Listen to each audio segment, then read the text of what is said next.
I'm Charlie Melcher, founder of the Future of Storytelling. Welcome to the FoST Podcast. Artists and storytellers have always known that creativity is good for the soul. Now, more and more research is showing that it's also good for our overall health. Scientists in the field of neuroaesthetics have gathered evidence that great art and stories not only help us expand our minds, but literally change our brains in a way that helps us lead fuller, more enriched lives. This evidence calls for a culture shift, for our society to stop viewing art as a luxury and recognize it as something that human beings require to thrive. Two experts at the forefront of this shift are today's guests, Susan Magsamen and Ivy Ross. Susan is the founder and director of the International Arts and Mind Lab, Center for Applied Neuroaesthetics at Johns Hopkins University School of Medicine. Ivy is the VP of Hardware Design at Google, where she leads a team that has won over 225 design awards. She's also an internationally recognized jewelry designer with work in the permanent collections of 10 museums, including the Smithsonian and the V&A in London.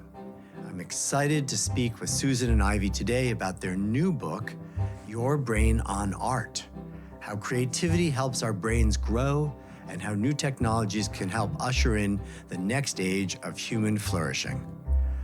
Please join me in welcoming Ivy Ross and Susan Magsamen.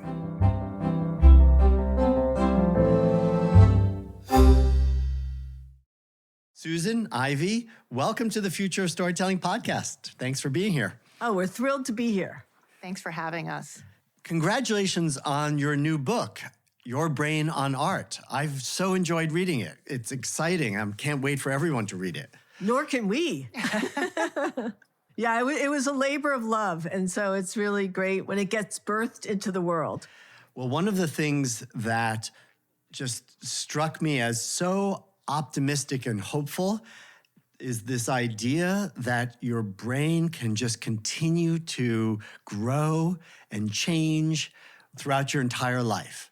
Right? I think I, as a kid, thought that you were born with a certain number of brain cells and they just start dying off until you're dead.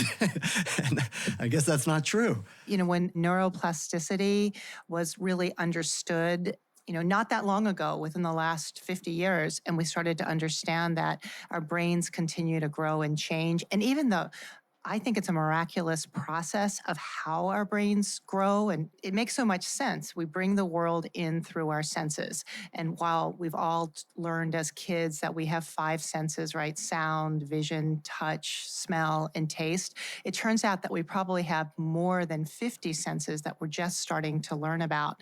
And as we bring the world in through our senses, these neurotransmitters and hormones induce neuroplasticity. And we sculpt these neural connections at a synaptic level, and there's 100 billion neurons that we're born with, but there's quadrillions of synapses and trillions of neural pathways that are created. And so they change and grow and sculpt throughout our lives. And I think what Ivy and I think is super cool is that it all happens through novelty, surprise, curiosity, this sort of sense of wonder. And I don't think life can get much better than that.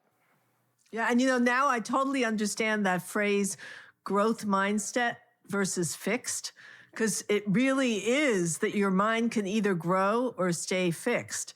And what I love about what I learned through doing this with Susan is not only does your brain constantly change and connections are made through these salient experiences, but your brain also prunes the old ones. So when it runs out of room, it prunes, like in a garden, the ones it no longer needs. So that is a great way to understand that we can become new people, because we each have our own unique brain.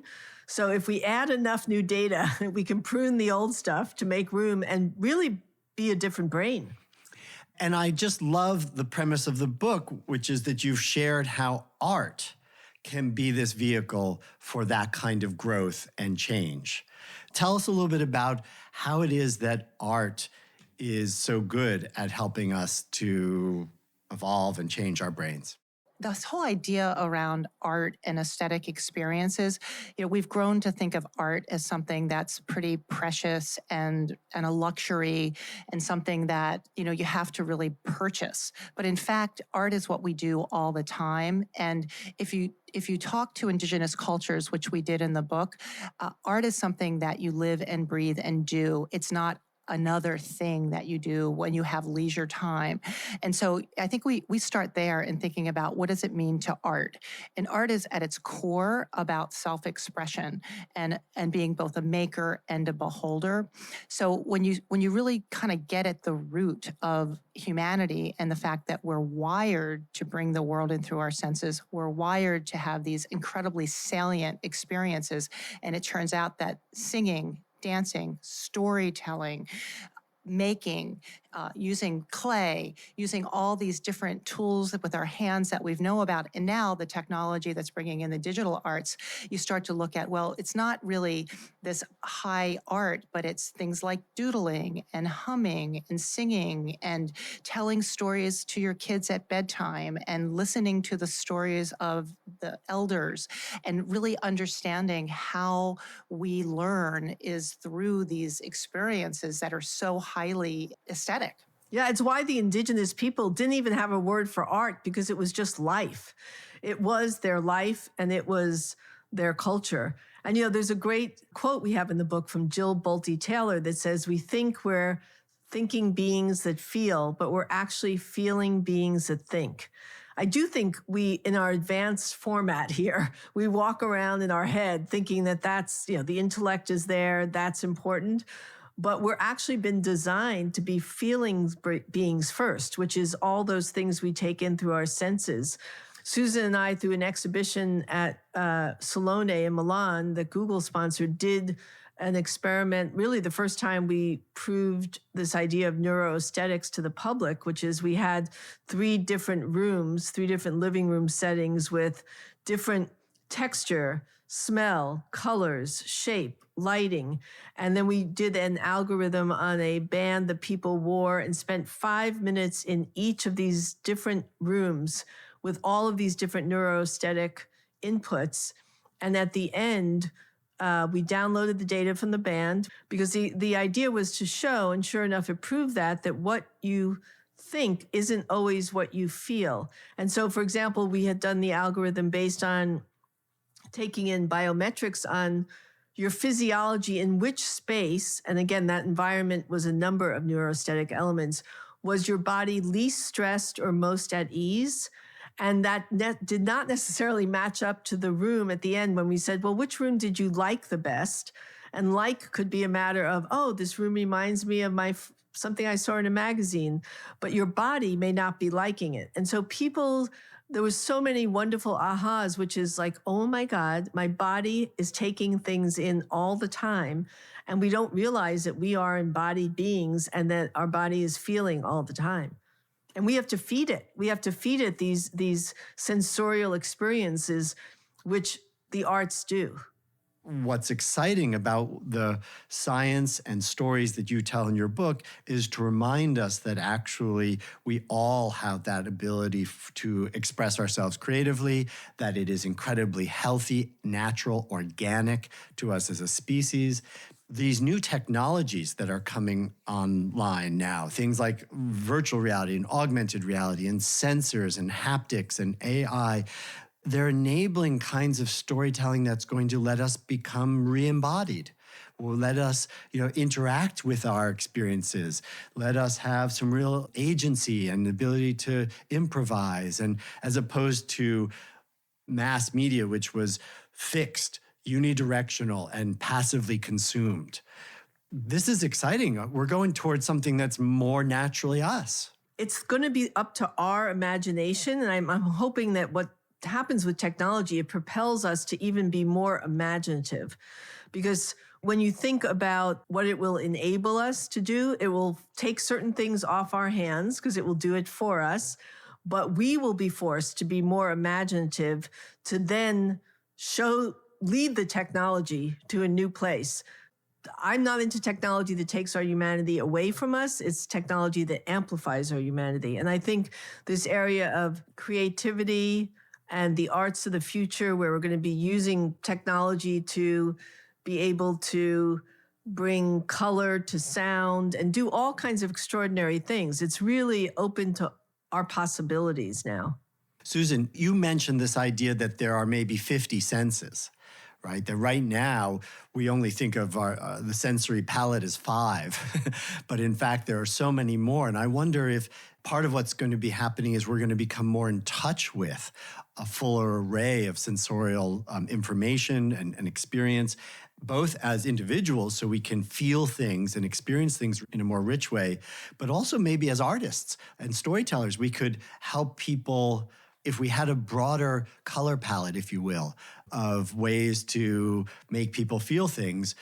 That would be amazing. I mean, just amazing. Yeah, I think that the role of technology married to the arts and science is democratizing also. And so it really is something that is accessible to everyone. There's a access that is opening up in so many ways. But the world is moving towards what we call in the book a hybrid experience, where you're going to be in the real world and in the virtual world. And sometimes that space between, that liminal space between, is going to seem very, very shallow. And that's super interesting. So what you learn in these immersive spaces can transfer into your real world. And I'll give you a really great example of that, where being able to explore some of these different emotional experiences or feelings or new senses that may be around socialization, working with autistic kids and helping them to be able to understand more about emotion by using some of these virtual cues in an immersive space, then be able to bring that into the real world to be able to use it there. And I think the research is going to be catching up with the artists, as it always has, right? Artists have always been there first. Storytellers and designers have always kind of taken the pulse of what's happening in society. And then research comes behind and says, this is what's happening and this is why it's happening and how do you catapult it? You talk about this idea of human flourishing in the book and the elements that go into that kind of human flourishing or having that type of life. Can you describe a little bit for us? What do you mean by flourishing? Well, I think we've been sort of optimizing for productivity and in some ways coping with the world, managing twists and turns. And that's great. Showing up is great. But I think we all want to amplify our potential. We want to feel most alive. We want to flourish. We want to thrive. I mean, these elated states of humanity are also part of what it means to be human. And a lot of us don't do that for a lot of reasons. And so we wanted to have a chapter that wasn't about fixing us, but about actually helping us grow. And that's what flourishing is about. And there's a really beautiful poem in the beginning by the artist NQ. It's called Goldfish. And what he talks about, and I'm just going to read the first couple of lines because I think this hits it. Defining myself is like confining myself. So I undefined myself to find myself.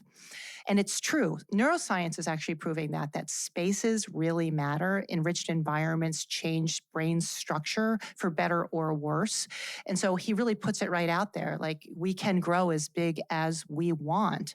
And what does it take to do that? So we identified a number of different attributes to flourishing. One is curiosity. Another is wonder, surprise, novelty, and awe.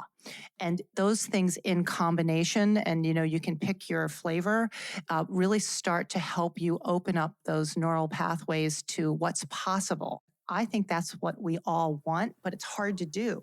And I think, now, especially when we have so many problems to solve, we have to be a curious species, because that's the only way we're going to solve some of these problems, is to ask new questions. We interviewed someone in the book, Barb Groth, who started the Nomadic School of Wonder.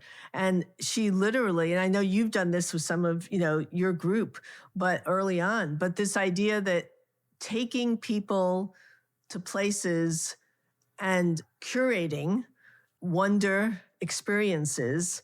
And some of that is, I remember I once did one of these trips with her. We didn't get the itinerary in advance. It was the surprise and delight of where were we going and what was going to happen when we got there. And to add to that, it turns out that the brain's reward systems are working overtime when you're looking at subjects that you don't have the immediate answer to. So this idea of mystery, living in the mystery and pursuing the act of discovery is a reward in and of itself. And, I think tying it back to like, why is that? What is really happening helps us to think about how to use it in more, sometimes even practical ways.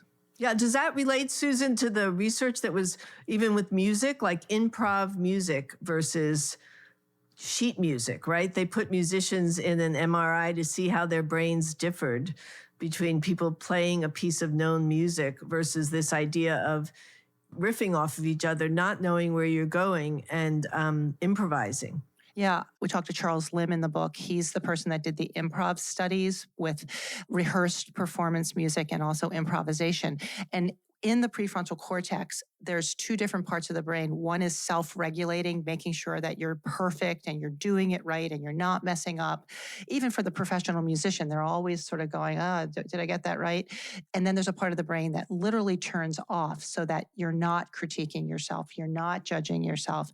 And that's really where this area, what we call flow or being in the moment, really happens. And, both things are important in our lives, but there are moments when you just want to be in the flow. And that's where that happens. I love that section about improv and riffing. I've often said like the best place to be at an improv comedy show is on the stage doing the improv. Like I think everybody really, even people who are nervous and might not want to, but the opportunity to get into the experience, to be like literally co-creating it or making it up as you go.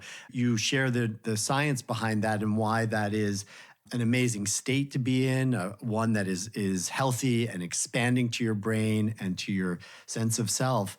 And I think that that's one of the things, again, we've talked about at Future of Storytelling over the years, which is that the opening up for stories to be interactive and participatory, to not be fixed on a rail, to let people have agency and the opportunity to be a hero in their own adventures. Well, then they're creating the story in real time. If they're doing it like LARPing, live action role playing, you're improving every minute. You're living this story. I feel like we're at this place where people are tired of being passive and kind of confined to certain types of boxes.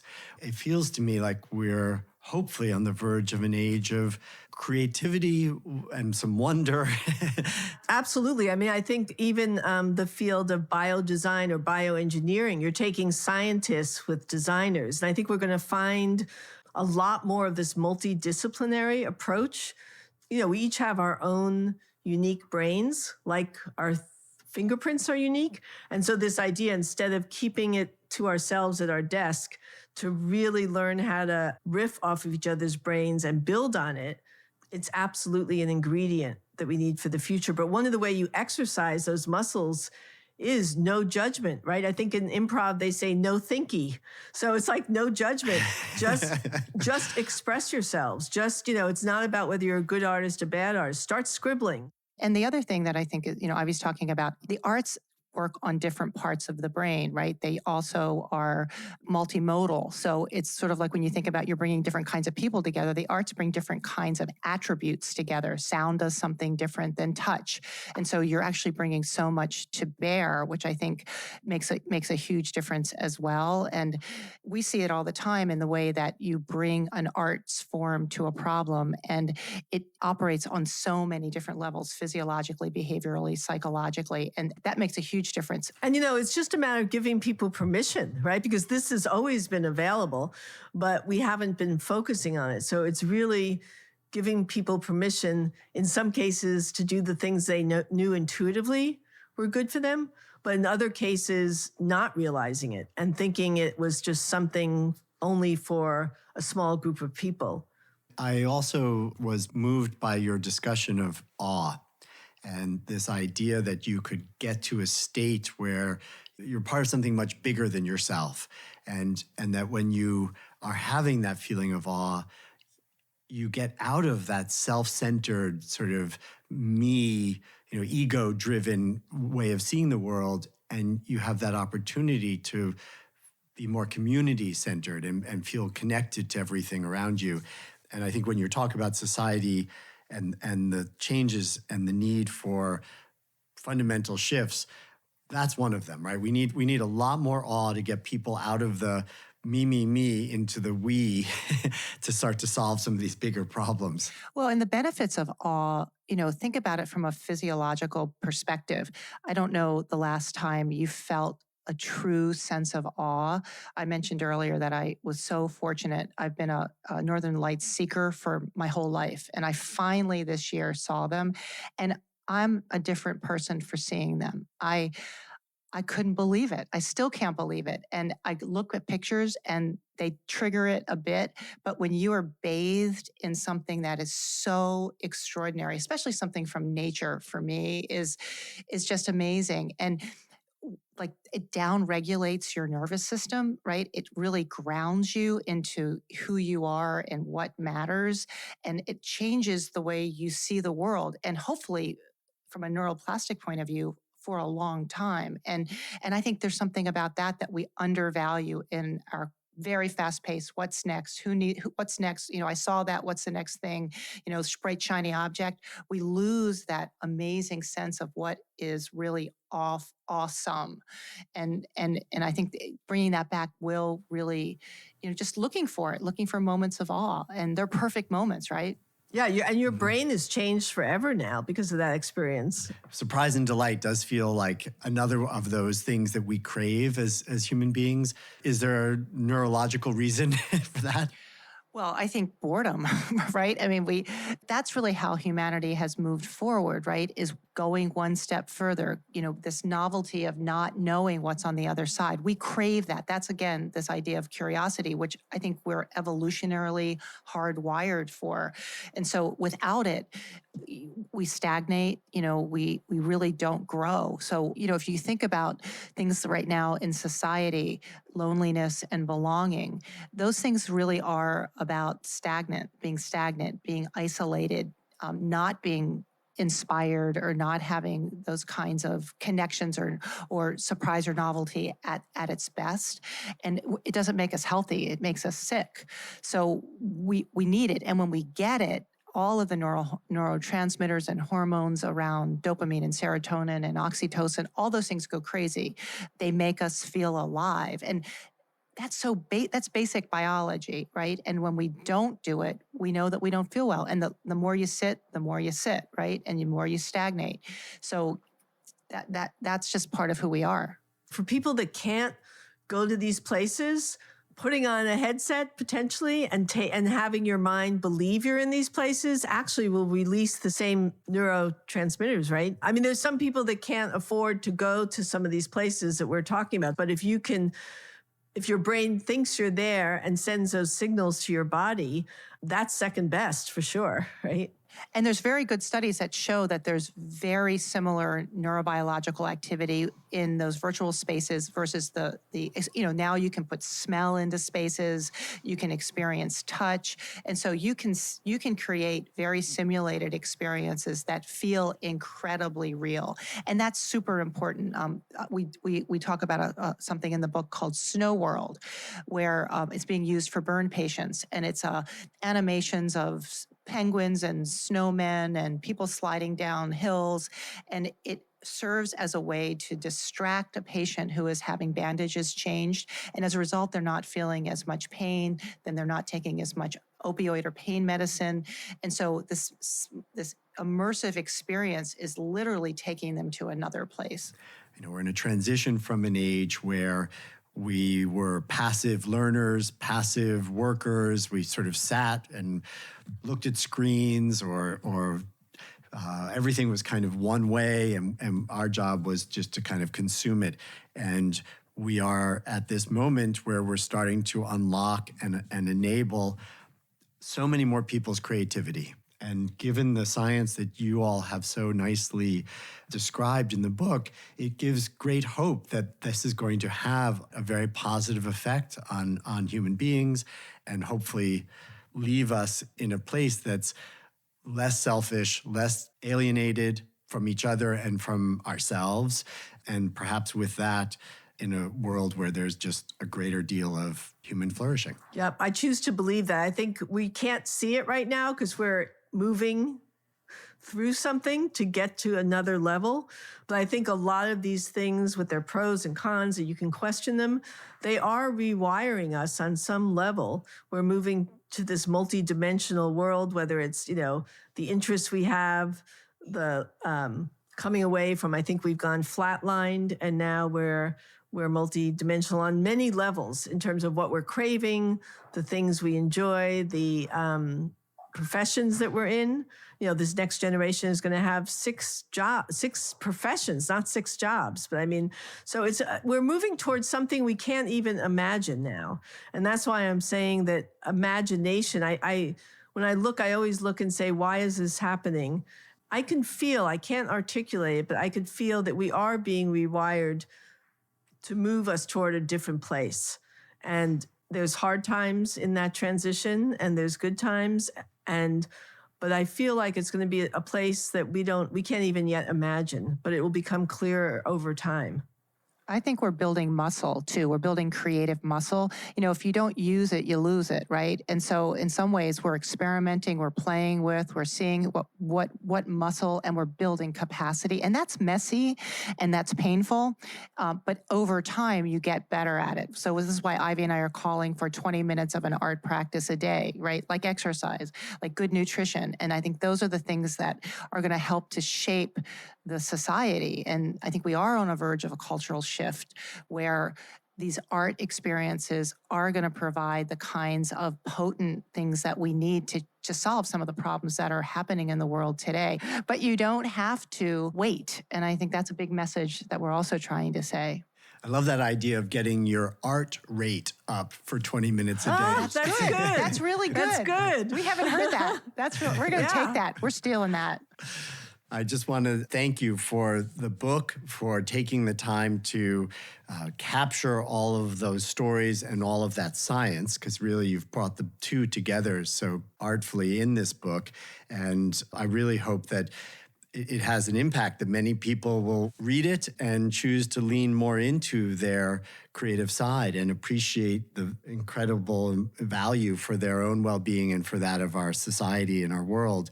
Art is not an elitist thing. It's for everyone. Yeah, tell their story, right? Yeah. Yeah, well, we want that too. And thank you for letting us talk about it. It was so much fun to talk with you about it. Pleasure's all mine.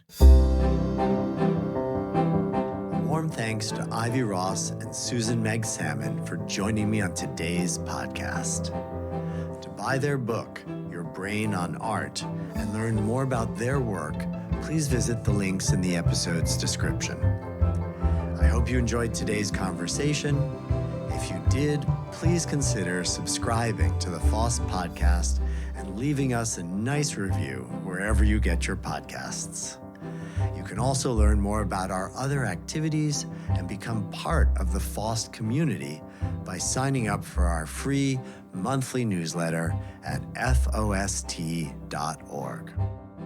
The FoST Podcast is produced by Melcher Media in collaboration with our talented production partner, Charts and Leisure. I hope to see you again soon for another deep dive into the world of storytelling. Until then, please be safe, stay strong, and story on.